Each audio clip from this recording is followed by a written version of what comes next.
ఆసుపత్రిని ఆకస్మికంగా తనిఖీ చేశారు ఎమ్మెల్యే మత్స్యరాశ విశ్వేశ్వరరాజు. తనిఖీ సమయంలో ఒక్కరే డాక్టర్ డ్యూటీలో ఉండటంపై ఎమ్మెల్యే ఆగ్రహం వ్యక్తం చేశారు. కూటమి ప్రభుత్వం గిరిజనులకు మెరుగైన వైద్య చికిత్సలు కల్పించడం లేదని తీవ్ర స్థాయిలో మండిపడ్డారు. జిల్లా ఉన్నతాధికారులు దృష్టి సారించాలని డిమాండ్ చేశారు. తమకు సకాలంలో మెరుగైన వైద్య చికిత్సలు కల్పిస్తున్నారా లేదా అని పలువురు రోగుల బంధువులు ఆయన దృష్టికి తీసుకువచ్చారు.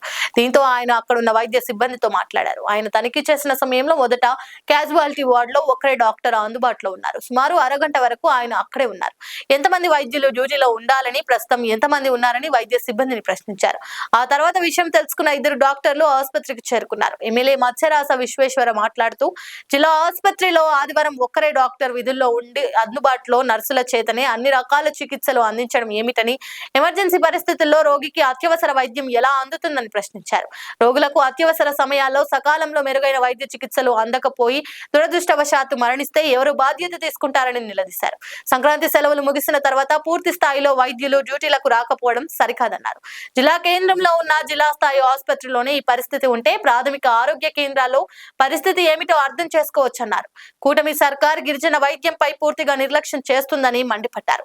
జిల్లా స్థాయి ఉన్నతాధికారులు ఆసుపత్రులను నిత్యం పర్యవేక్షణ జరిపి తనిఖీలు చేపట్టి మెరుగైన వైద్య చికిత్సలు అందేలా చర్యలు తీసుకోవాలని కోరారు.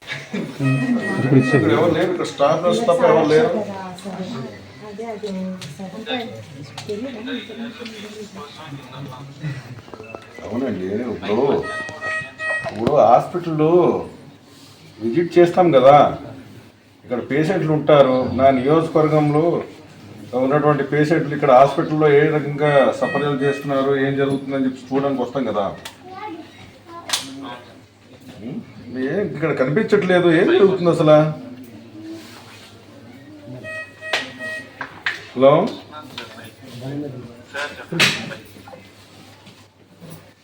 పేషెంట్లకి అందరూ వచ్చేసి మాకు చెప్తున్నారు, మా పేషెంట్ కండిషన్ ఇలా ఉంది మాకు బాగోలేదు అని చెప్పేసి. మేము చూడడానికి వచ్చినప్పుడు ఆ పేషెంట్ కండిషన్ ఏదో కూడా మాకు తెలియని పరిస్థితి అయిపోయింది మాకు. ఓకే అమ్మా, మేము ఇక్కడ వచ్చినప్పుడు పేషెంట్లకి పరిశీలించినప్పుడు కూడా, అక్కడ పరామర్శించడానికి వచ్చినప్పుడు కూడా ఏం జరుగుతుందో తెలియని పరిస్థితి అయిపోయింది మాకు. బర్నింగ్ కేసు ఉంది, ఎవరు హ్యాండిల్ చేస్తున్నారు? అప్పుడు మీరు లేరు కదా, వచ్చినప్పుడు మీకు చెప్పేసి వచ్చాం కదా, లేరుగా మీరు. అది సరే, నేను ఈ మాట్లాడదాం రండి అమ్మా. సరే, థ్యాంక్ యూ. లైక్ చేయండి, షేర్ చేయండి, సబ్స్క్రైబ్ చేయండి. మరిన్ని వీడియోల కోసం బెల్ సింబల్ పై క్లిక్ చేయండి.